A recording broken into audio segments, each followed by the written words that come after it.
Hello, and welcome to our presentation on Autonomous Robot Exploration. My name is Zarin Ali, and I am a CS student at Fordham University. My teammates are Jessica, who is a student at Hunter College, and Duval, who is a student at Lehman College. So our objective for the project was to figure out the best way to map a room using a robot. So a lot of the times we see autonomous vehicles, and they're becoming very popular in the media, and mapping and exploration is becoming extremely important in issues such as search and rescue, surveillance, and home maintenance. So it almost seems inevitable that autonomous robot systems will become a very major commercial technology. And the issue we're dealing with is that majority of the time, maps are constructed manually using human teleoperation. But when you scale it to a larger indoor space, self-directed mapping becomes even more important. So the main purpose was to use an open source ROS mapping and navigation stack to devise a way for a robot to quickly and automatically learn an indoor space and map it out in order to carry out various domestic activities. So to get the ball rolling on our project, we had to learn quite a number of things. So here's all the things we needed to learn. The first thing is the ROS, which is the Robot Operating System. This is basically an open source framework for robotics development. Next, we also had to use the ROS G-mapping stack, which is a package that allows us to create a floor map using the robot's sensors. Next, we had to use a gazebo simulator, which helped us simulate a real robot's activities, given that we weren't actually able to work with a real robot in person. Next, we had to use RViz, which is a visualization package that helps us create visuals to generate our results. And we also had to use the Turtlebot 3 robot, which is just the standard robot that we'll be using for our experiments. So a little bit more about the robot. Our robot was called the Waffle Pie robot, and we chose this robot specifically because of its laser scan abilities. So it has a LiDAR laser scan, which gives us readings about the robot's environment. It also has a Raspberry Pi camera, so we had a lot of options from the get-go about how we would be able to do the mappings. And also it showed up bigger on our simulator, so it was a lot easier to visualize it in the space. So next I'm going to be talking about the methodology that we used. So first up, this is the environment that we were working with. So we had to run the simulator in this house environment, as well as RViz in the background to keep track of where the robot was going. So the foundation of our algorithms really lied in these two data structures. The first data structure is a 2D NumPy array, which served as our pose histogram. So the pose histogram uses the robot's odometry to localize it in the space. So we created a 200 by 200 histogram where each entry in the histogram represented a space on the floor plan. And our algorithm basically just increments each space or in the array every time a robot has visited that location. So this allowed us to keep a history about where the robot has been.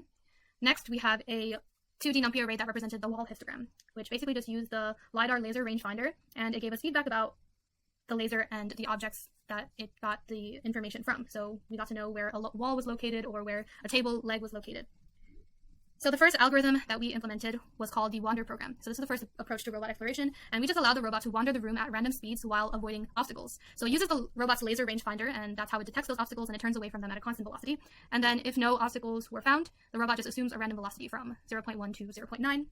And here's a small demonstration of how the wander program works. So this is just the robot working in real time using the wander algorithm. As you can see, it's avoiding the obstacles. Anytime it goes near the wall, it turns away and it will assume a different forward velocity. So here are some of the maps that were generated by Wander. This map is a matplot representation of our wall histogram. So this gives you a visualization of the laser feedback that we got. And this is the RViz visualizations to see what exactly was mapped. So as you can see, maybe we got 2 walls and a half for a number of these maps. So the main issue with the Wander program was that it repeatedly goes over the same spots and therefore creating redundancies. The robot often also got overwhelmed by obstacles. So if it went near a corner or where there was a place where 2 legs of a table were close together, it would keep oscillating around for about a minute. And as you can see, it really never explores other rooms. So here we've only mapped 1 room.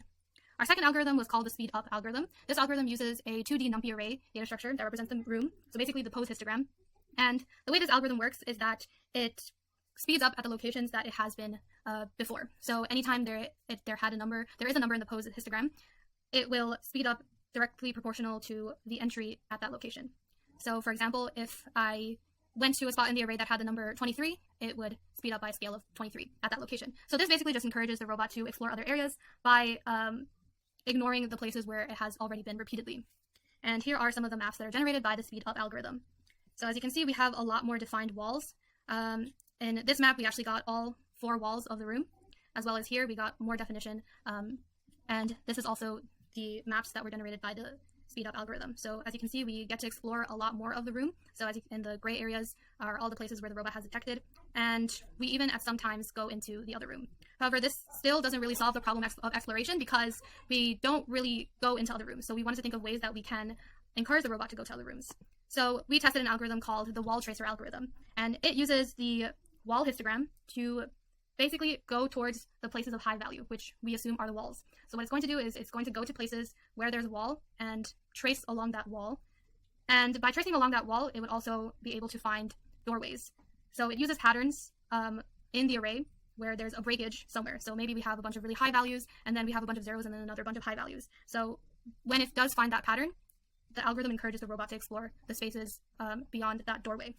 So here is a small demonstration of the wall tracing algorithm. So what it's doing here is that it's basically just keeping a constant distance away from the wall, and it's just tracing it. And here are some of the maps that were generated by Wall Tracer. So we ran 3 trials, and this one in particular was pretty successful as we got to explore the entirety of another room. And here are some of the RViz maps that we got from it. So finally, what we concluded was that our wall tracing algorithm worked the best out of the 3, even though we were only really able to map out maybe 2 rooms. If we did run it for longer than 5 minutes, maybe like half an hour, we'd probably be able to map almost the entire space. But it doesn't entirely solve the problem of being able to efficiently map the space, because just like the Wander program, the wall tracing program does go over the same spaces repeatedly, and it isn't as quick as we would want it to be. So what we would probably do in the future is to implement the wall histogram and the pose histogram so that we can not only trace the walls of a room, but we can also eliminate any redundancies by speeding up at the locations that the robot has repeatedly gone to.